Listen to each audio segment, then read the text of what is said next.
Harvey Ellison was already late for the second job he didn't want, when his 6-year-old son Nate spilled orange juice on the only clean shirt he had left. "Dad, I'm sorry." Nate's bottom lip wobbled as Harvey knelt to clean the mess with a dish towel. "It's okay, bud," Harvey said, forcing a smile through the exhaustion tugging at his bones. He patted Nate on the head. "Just means we're having a car breakfast today." He threw on a wrinkled flannel, grabbed Nate's backpack, and hustled him into the back seat of their dented Honda Civic. The dashboard lights blinked like Christmas decorations check engine, low fuel, oil change due. He ignored them all. The rideshare app pinged just as he pulled out of their crumbling driveway, airport pickup. 5-star rider, ASAP, Harvey sighed. "Looks like we're going to the airport, Nate. Cool, we flying somewhere." Harvey glanced in the rearview mirror. "Only in our dreams, buddy." 20 minutes later, he pulled up to a sleek black gate at the edge of a gated estate. The house behind it looked like something out of a movie. Tall windows, white stone walls. A Maserati parked beside a chrome-detailed SUV. The front door opened, and a woman in a sharp navy trench coat stepped out, rolling a silver carry-on behind her. Her heels clicked across the pavement like she owned the world. "Whoa," Nate whispered. "Yeah," Harvey muttered under his breath as he jumped out to open the trunk. The woman slid into the back seat, her large sunglasses hiding most of her face. "Hi, sorry for the rush. My driver bailed and I cannot miss this flight." "No problem," Harvey said, trying not to sound like he'd noticed her coat probably cost more than his entire car. She glanced at the child's seat. "Your son?" "Yeah." "Sorry, I usually don't take rides with him in the car, but my sitter anyway, he'll keep quiet." "I like kids," she said simply, then leaned back, eyes on her phone. "Okay." Harvey started the engine, and the Honda made a sound like it was clearing its throat. Nate giggled in the back. The woman looked up. "I'm Holland. Holland ever lie." Harvey glanced at her through the mirror. "Harvey, that's Nate." Nate popped up between the seats. "Hi, my dad's the best driver in the world." Holland gave a small laugh, the first real smile he saw on her. "That's so." "Yep. He even drove a goat once." Harvey groaned. "It was not a goat, it was a very hairy dog." "That barked like a goat," Nate added proudly. Holland laughed again, this time louder. "Well, this is already better than my usual town car." They hit traffic near the freeway. Harvey cursed under his breath.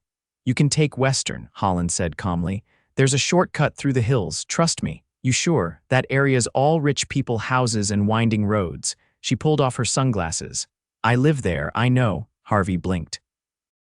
She was younger than he thought, maybe early 30s. Her eyes were sharp green and way too observant. "All right, your call," he said, switching lanes. As they zigzagged through the hills, Harvey found himself stealing glances at her through the mirror. She wasn't just pretty. There was something steely about her, like she was used to being in control of everything and everyone around her. "Do you always do your own airport runs?" he asked. "No, my assistant usually handles this, but she's on vacation, and my driver decided to quit this morning." She shrugged. "Welcome to Monday." "I know the feeling," Harvey said. "My morning started with spilled juice and a broken toaster. Exciting, living the dream." She smiled again, but it faded as she looked out the window. "I'm flying to New York, emergency board meeting. My CFO's making a mess of one of our investments." "Sounds important." "It is." She paused, then turned toward him. "What do you do when you're not driving strangers to the airport?" "Fix appliances. Mostly dishwashers and AC units. Not glamorous, but it pays the bills. Usually." She studied him. "You do both jobs?" "3, technically. I also help out at a diner on weekends. Single dad life." Holland's gaze softened. "That's a lot." "I manage," he said with a shrug. "Nate's worth it. You must love him a lot." Harvey looked back at Nate, who was now asleep, drooling on his backpack. "More than anything." They reached LAX with 20 minutes to spare. Harvey pulled up to the drop-off lane. "Made it," he said. Holland unbuckled her seatbelt but didn't move. Do you give out your number? For rides, I mean?" Harvey blinked. I guess. Why? I'll be back Friday." "I could use a ride home, and maybe someone who doesn't talk to me like I'm made of money." "You are, though," he said before he could stop himself. She laughed. "Guilty, but it's nice not having that thrown in my face." He scribbled his number on a receipt with a pen from his glove compartment. "Here," she took it, then hesitated. "Harvey, Yeah, I'm glad my driver bailed. And then, just like that, she was gone, heels clicking, coat fluttering, disappearing into the terminal. Harvey sat there for a second, stunned. Dad, Nate mumbled, rubbing his eyes. Was she a movie star? Harvey chuckled. No, Nate, I think she was something else. What? I don't know yet. But he had a feeling he was going to find out. By Thursday, Harvey had almost convinced himself that Holland wasn't going to call. He spent most of the week elbow deep in a busted commercial freezer at a sushi place on Main, trying to ignore how often her face popped into his head. Not because she was beautiful, though she was, but because there'd been something oddly grounding about her presence. Like she carried the weight of 24 people's expectations and still had the nerve to laugh at a 6-year-old's goat joke. It didn't make sense. None of it did. So when his phone rang that evening and an unfamiliar voice asked if he was available for a pickup at LAX the following day, he didn't even hesitate. Yeah. What time? 5:30, the assistant replied crisply. Terminal 4. Name is Holland Everlie. Friday arrived with the kind of stubborn fog that clung low to the city like it was trying to muffle it. Nate was at his friend Milo's for a sleepover, and Harvey had the rare luxury of silence as he pulled up to the curb at arrivals. Then she walked out of the automatic doors with a pace that was all sharp lines and business, but her eyes softened the moment they met his through the windshield. She slid into the front seat this time. You again, she said without a trace of irony. You called me. I wasn't sure you'd say yes, he glanced at her. I wasn't sure either, she exhaled, gaze flicking out the window. I needed something today to make sense. He didn't reply, but he didn't need to. He just drove. They passed the freeway signs and the rows of glass office buildings that mirrored the dusk sky. She hadn't offered a destination yet, and he didn't ask. Finally, she turned toward him. Do you know the Harborview Club? I've driven past, never inside. Let's go there. He raised an eyebrow. You want to go to a private marina in a car that makes noises when you turn left. I want to see the ocean, and I don't care what we arrive in. Harvey shrugged. You're the millionaire. She shot him a look, but it wasn't annoyed. Don't let the bank account fool you. I felt broke in more ways than one this week. They pulled into the circular drive of the Harborview Club 20 minutes later. The valet blinked at the Honda like it might fall apart in his hands, but Holland tossed him a look that made him straighten and nod without a word. I'll only be a few minutes, she said as they walked toward the docks. You can wait in the car if you want. I'll walk. The marina stretched out before them, boats bobbing gently in the water, their white hulls catching the last light of day. Holland led him down the wooden pier until they reached a modest sailboat with navy trim. A man in a linen shirt was waiting at the edge, arms crossed, posture stiff. Julian, she said flatly, 4 days. That's how long it took you to send someone else to clean up your mess. I didn't come here to fight. The man's gaze flicked to Harvey. So you brought company. This is Harvey, she said evenly. He's not part of this. Julian stepped off the boat. Then he shouldn't be here. Harvey didn't move. She asked me to come. The man's jaw tightened, but he backed off. Whatever this is, Holland, it won't change the numbers. You can't save Monroe Bay. The investors are pulling out. I told you I'm not giving up the property, she snapped. It's not just a beachfront. There are families living there who have been on that land for decades. This isn't a charity. No, she said, her voice low but firm. It's a legacy. Julian shook his head. Then you'd better find a miracle. He walked away without another word. Harvey waited until his footsteps faded. You okay? She didn't answer right away. Instead, she leaned on the railing, watching the water sway. I inherited Monroe Bay from my grandfather. It's a tiny coastal community. 50 homes, 1 diner, and a lighthouse that barely works. But it's home to people who still believe in porch swings and Sunday pie. Julian wants to sell the land to developers, turn it into another luxury resort. She looked at him. I said no. He said I was being emotional. You are, Harvey said quietly. And right. She turned to him, surprised. He shrugged. Some things shouldn't have a price tag. They fell into silence again, the ocean wind threading between them. I didn't want to go to New York, she said after a while. But I had to, I thought. Maybe if I looked like I had it together, they'd listen. They didn't. So what now? I fight, he nodded. You don't seem like the giving up type, she laughed softly. Neither do you. They stood there for a long moment, then she straightened. "Come on, I'll buy you dinner," he blinked. "What? There's a restaurant upstairs. You drove me." "You listened, and I haven't had a decent meal in 3 days," Harvey hesitated. "I'm not exactly dressed for whatever this place is." "I am," she said simply, "and I'm bringing you." He followed her inside, where a hostess greeted them with a nervous smile. They were led to a table overlooking the water, and the clink of polished silverware filled the air along with the scent of grilled halibut and warm bread. Harvey glanced at the menu and immediately closed it. "Problem?" she asked. "I don't speak French," she laughed, the sound rich and unguarded. "Then you're lucky I do." They ended up sharing duck confit and a bottle of wine he couldn't pronounce. She told him stories about her grandfather teaching her to sail, and how she used to sneak out of board meetings just to sit on the beach. He told her about Nate's obsession with building treehouses out of cardboard, and how he once accidentally glued his own hand to a cereal box. By the time the dessert tray arrived, something had shifted. He didn't feel like a driver anymore. She didn't look like someone who belonged to a world he'd never understand. When they walked back to the car, she didn't rush ahead. At the curb, she paused. "I don't do this," she said. "Buy strange men dinner, let people in." He looked at her for a long second. "I'm not asking for anything." "I know." She hesitated, then added, "But I might offer anyway." She reached into her coat and pulled out a folded paper. "What's this?" A guest passed to a fundraiser tomorrow night.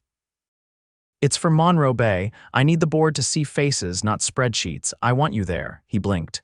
"Why me?" "Because you make things feel real." She stepped back. "And because I like that you don't care who I am."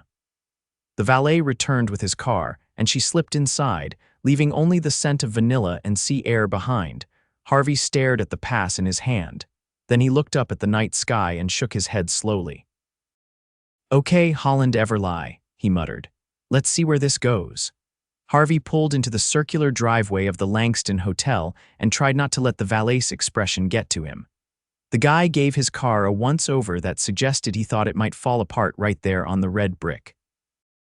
Harvey handed over the keys, resisting the urge to make a joke about the door handle sticking if you pulled too hard. Inside, the ballroom was already filling with people who looked like they'd been born wearing tailored suits and practiced smiles. Crystal chandeliers hung from the ceiling like frozen waterfalls. Tables were set with gold-rimmed plates and menus printed on cardstock, thicker than his last electricity bill. Harvey tugged at the collar of the charcoal jacket Holland's assistant had left at his door with a handwritten note. "Don't argue, wear this." He hadn't. Nate had. He spotted her near the stage, mid-conversation with a trio of older men who looked like they'd never heard the word no. Her hair was pulled back, and she wore a midnight blue gown that didn't sparkle so much as command attention. When her eyes landed on Harvey, something shifted in her expression. It wasn't relief. It was steadiness, like his presence anchored her in a room that kept trying to drift out of reach. She excused herself and crossed the room. "You came," she said, voice low. "You asked. I wasn't sure you would. I told you I don't flake." She ran her fingers along the edge of her clutch. "You clean up well. You pick a good jacket," he said. "And your kid has great taste." Her laugh was quiet but real. "Did you eat?" "Not yet." "I wasn't sure how you're supposed to behave around food that glows." "Come on," she said. "I'll show you how to fake interest in beet foam and still leave full." She led him to a table near the front, right as a string quartet shifted into something vaguely classical. They sat beside a couple who introduced themselves as investors in sustainable luxury. Harvey nodded like he had a clue what that meant. Holland leaned in. "You look like you're pretending to understand everything." "I'm doing my best." "You're doing better than most of them," she murmured. Then louder, "Excuse me a moment." She returned to the stage, took the mic, and let the room settle. "My grandfather built Monroe Bay with his own 2 hands," she began, her voice calm but cutting through the room like a bow over a violin's string. "He believed in preserving not just land, but the people who lived on it. He taught me that value isn't measured in square footage or bank accounts. It's in shared dinners, borrowed sugar, and porch lights left on for neighbors." Harvey watched as the room leaned in. Her words weren't polished, they were deliberate. She didn't try to dazzle them. She told the truth. I'm not asking you to pour money into a dream, she continued. I'm asking you to protect a reality, one that's still breathing. I won't let it be bulldozed into something cold and hollow. Applause followed, some louder than others. She stepped down, giving Harvey a glance that said she hadn't been performing for them, just speaking her piece. As she returned to the table, a man in a navy suit intercepted her. His voice carried, "Holland, that was lovely, but passion doesn't pay dividends." She smiled, but not kindly. Neither does short-sighted greed. The man raised a brow but said nothing else before walking away. Harvey stood. "You want to get out of here," she blinked. "Now? I don't think any more speeches are going to convince that guy, and you look like you'd rather be barefoot somewhere quiet." She hesitated only a second before nodding. They exited through the side corridor, past a cluster of waitstaff and into the warm night.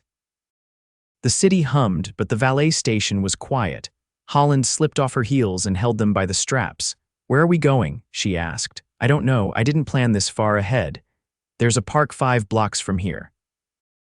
It has a fountain, and not a single person wearing cufflinks. Perfect."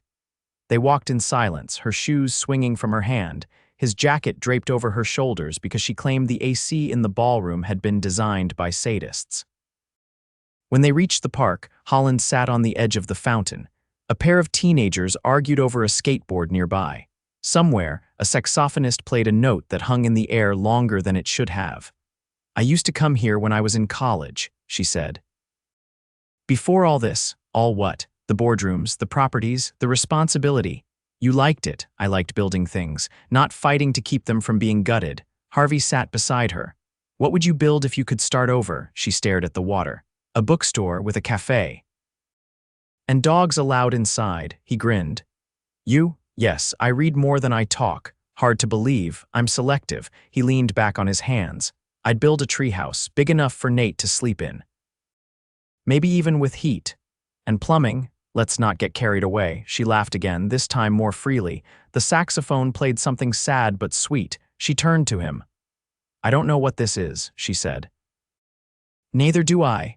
But I don't feel like I'm pretending around you." He looked at her, really looked. "That's because you're not." She nodded once.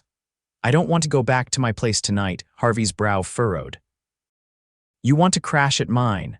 "I want to see how people live when they're not trying to impress anyone." He stood and held out his hand. "Then let me show you." Back at his place, the porch light flickered and the screen door creaked like it had a personality of its own. Holland didn't flinch. She stepped inside, barefoot, and smiled at the drawings taped to the fridge. Nate's blanket fort still stood in the living room, lopsided and magnificent. Harvey tossed her a pair of socks. "They're clean, mostly." She pulled them on without comment and curled up on the couch. "This feels better than any penthouse I've ever stayed in," she said. "Because it's real." He sat beside her. They didn't touch, but the space between them felt charged. She rested her head back and closed her eyes for a moment. "When I'm with you, I forget how heavy everything is," she said. He didn't answer. He didn't need to. Because for the first time in what felt like forever, the weight wasn't on just one of them. It was something they were starting to carry together. Harvey stood at the stove, flipping pancakes while Nate constructed a Lego skyscraper in the middle of the living room. Morning sun poured through the kitchen window, catching dust motes in the air. The tiny apartment smelled like vanilla batter and brewing coffee. And in the center of it all, barefoot and wrapped in one of his old flannel shirts, Holland stood quietly watching. "I didn't think you owned syrup," she said, stepping closer. "Technically, it's Nate's, but he'll let you borrow it if you ask nicely." Nate didn't look up. "Only if she says the pancake password." Holland blinked. "There's a password." Harvey gave her a sideways glance. "Don't encourage him." Nate held up one hand. "It's Maple Mighty Morning, no exceptions." "I stand corrected," Harvey muttered. Holland crouched to Nate's level. "Maple Mighty Morning."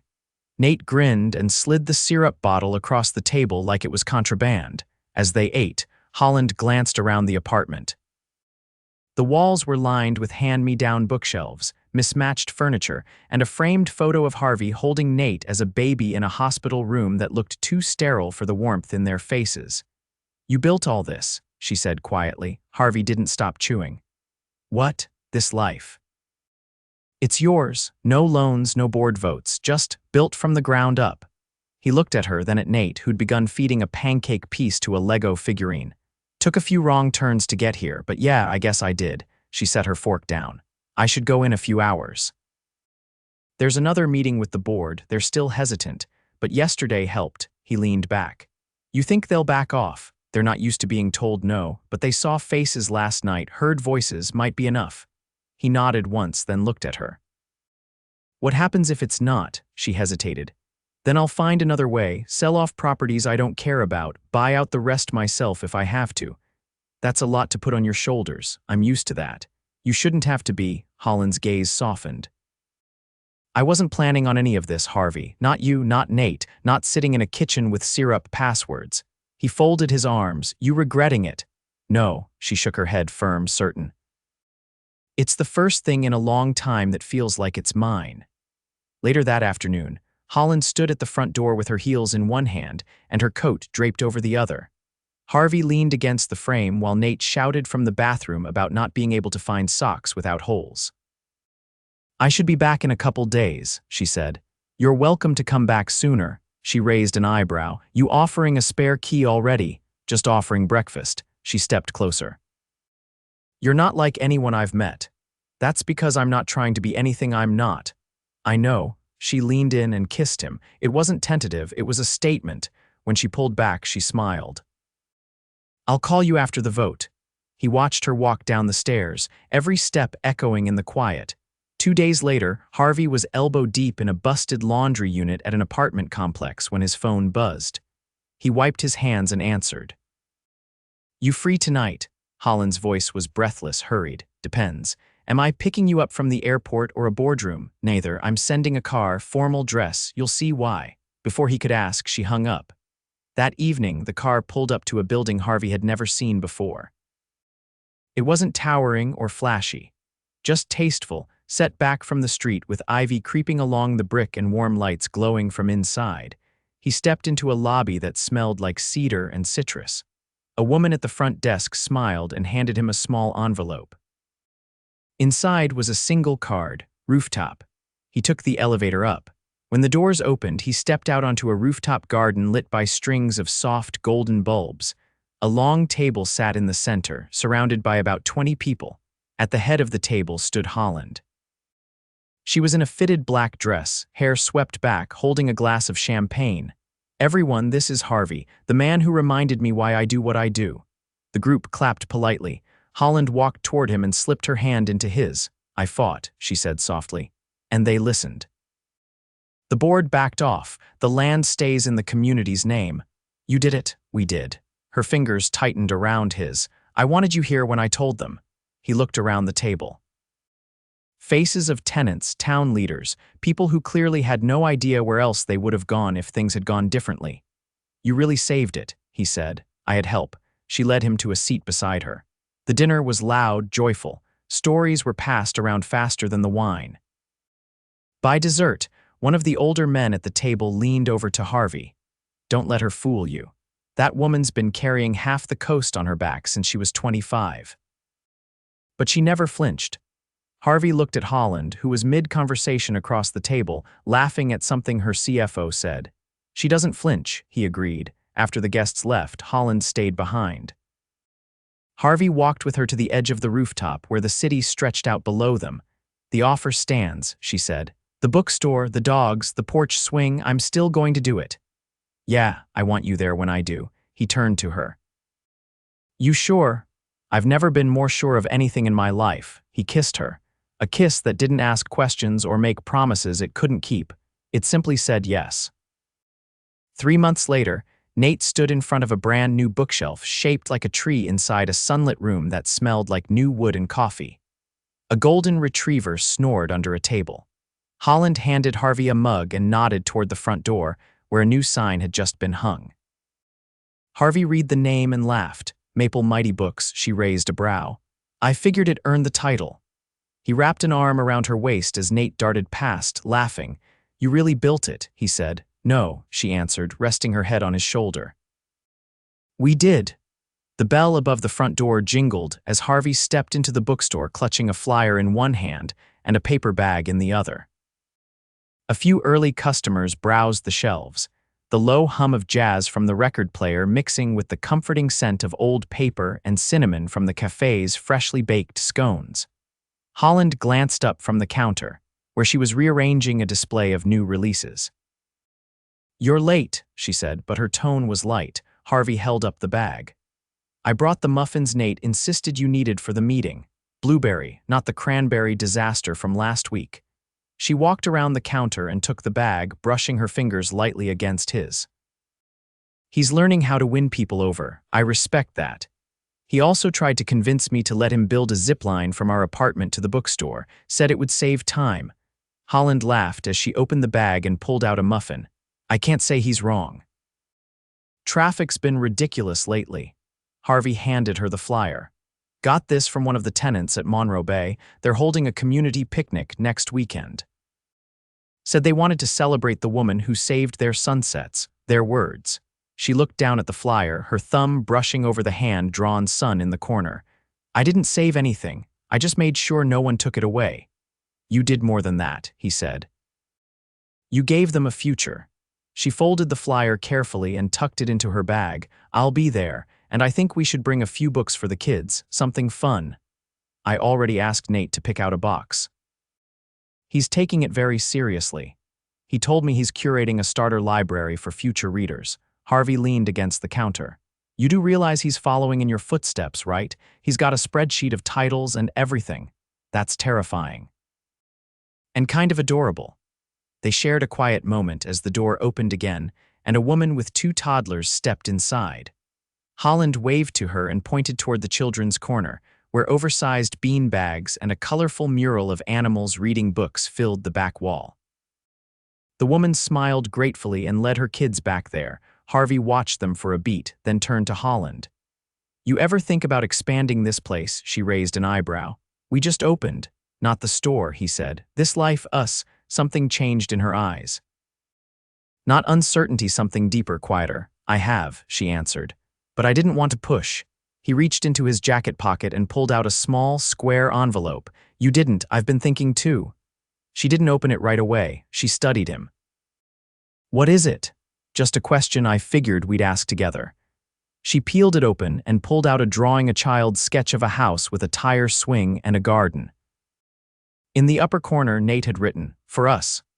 Underneath, in Harvey's handwriting, was a simple line, "Build this with me." Her eyes filled, but she didn't let the tears fall. Instead, she reached for his hand.